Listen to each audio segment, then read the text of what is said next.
Hello there.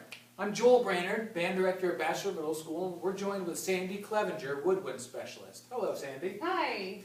Today, could you talk to us about some common problems that beginner clarinets have, and maybe give us some tips to overcome those problems?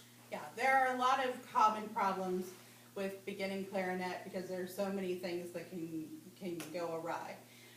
The number one problem is too much mouthpiece in the mouth or too little mouthpiece in the mouth.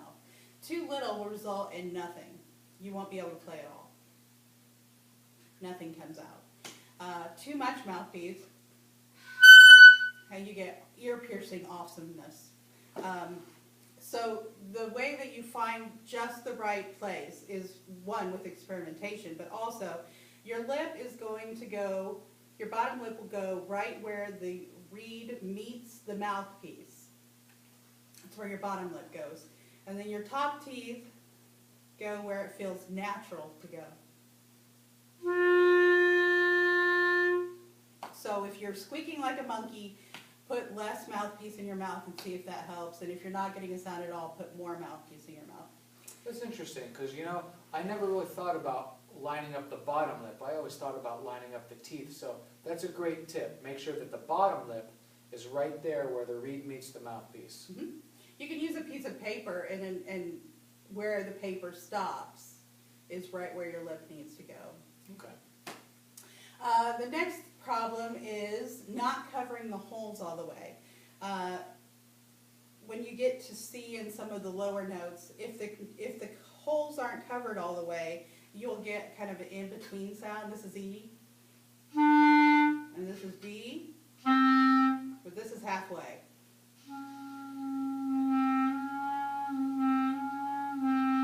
It's just not a very pleasant sound. So make sure that your holes are covered all the way. You can make little popping sounds to prove that you're covering them all the way. In the previous video, we talked about having your thumb in too far. If your thumb is in too far, these low keys, your fingers will be really on tippy fingers, and we don't want tippy fingers. They need to be on the pads of your fingers. Okay? So most common problem with beginners is this finger likes to creep up. This finger likes to creep up. And when you get to the lower register, this finger is the one that creeps up. So covering the holes is one of the necessary evils of clarinet playing. And without doing that, you're kind of sunk.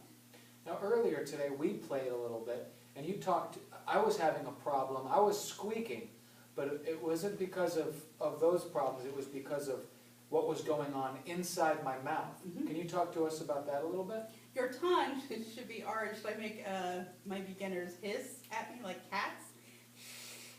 And if you do that, your tongue is arched. Or you can say E, or you can say cat, cat. It's the same thing. Your tongue is arched.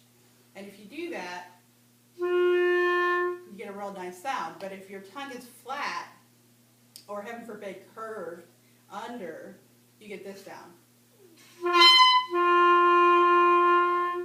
which is not very pleasant. Oh, okay. Great, so tongue, teeth, fingers. What about how far away a player holds the clarinet from their body, or if they get it out here? How can that affect the sound? It should be about 45 degrees from your body. You don't want it out too far. We're leaving?